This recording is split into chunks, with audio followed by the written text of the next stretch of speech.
Hi there, and welcome to Hister. Yay! No? No one? No? Okay. As great French historian and philosopher Ernest Renan said, nations are made by doing great things together. Here's a story of just how that happened. On this day, in 1915, on April 9th, 1915, which was actually yesterday, but we're going to pretend it was today, it was the start of the Battle of Vimy Ridge. Now, if you are Canadian, you should know what I'm talking about. And if you don't, well, citizenship revote? I'm kidding. I'm not really kidding though, you should know what this is. Brief history lesson. At the beginning of World War I, Canada was still under Britain's dominion. They were still part of Britain. So when Britain declared war against Germany in August of 1914, the day after, Canada was like, you know, we kind of have to, so we declared war. Canadian Expeditionary Force, CEF for short, was created in August of that year, the same year that we joined the war. And in that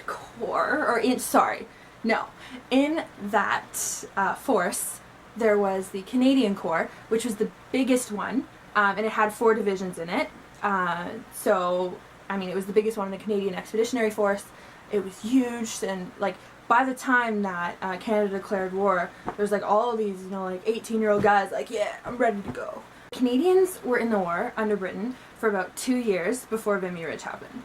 And in April of 1917, the Canadian Corps, were called to take Vimy Ridge.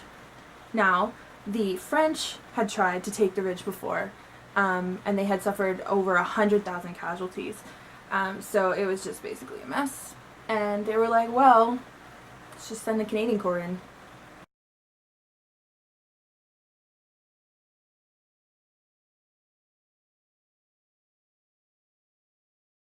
Before I get any further into the battle, let me just talk for a second about how important Vimy Ridge itself was. It was a ridge, and it overlooked like all of the Allied lines. It's not too great for us, right, when it's in enemy hands. A week before the attack, the British and the Canadians bombed the area where the Germans were. And then, on April 9th, 1917, at 5:30 in the morning, that's so early, the Canadians began to advance. And by the end of the day, they ended up taking the ridge. And then it was another 3 days of fighting. So from the 9th to the 12th of April 1917, we fought, but in the end we ended up winning. But of course, there was a cost. There was over 3,000 Canadian lives lost and 7,000 casualties. And so, I mean, we took it, but I guess it's the same with any battle, right? Got it, but people died. Unfortunately, that's how war works. Why is this important? I mean, you're probably just thinking, oh, it's just another battle in another war, right? Well, actually, Vimy Ridge was the first time that the 4 divisions of the Canadian Corps had fought together, and it was kind of like the idealization of Canada as a nation. And I mean, that's kind of a pretty big deal. We were still under Britain at that time, and Canada actually became to be known as like the warriors of World War I. Like after taking Vimy Ridge and Passchendaele, we were known as the stormtroopers. The Germans called us the stormtroopers because we were so fierce and we were taking all these places that nobody else could take before.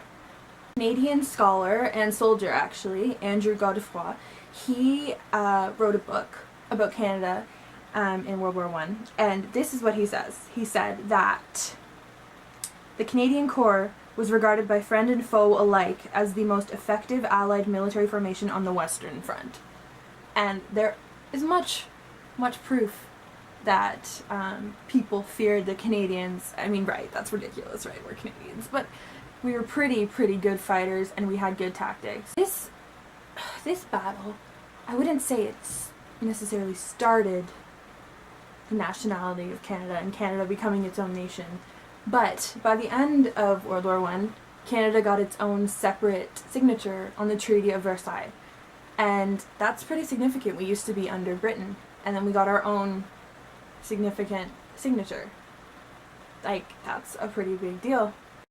Today, on the site of Vimy Ridge, there is a huge memorial. The land was granted to Canada by France as a thank you, and there's this huge memorial there now. I actually got to visit it not this past summer, but the summer before, and it was absolutely breathtaking. In conclusion, if you are Canadian and you do not know what Vimy Ridge is, I hope this was helpful in some way. I think every Canadian needs to know. I think every Canadian needs to go and see the memorial because it is something else, being there and actually seeing where these things happened. But I really think it's important, especially when we hold Remembrance Day ceremonies every year, to remember everyone that was lost, but also to form a sense of national pride from it. I really, really do think it's important, and if you didn't know, hopefully now you know, pass it on. Finally, first off, history is cool.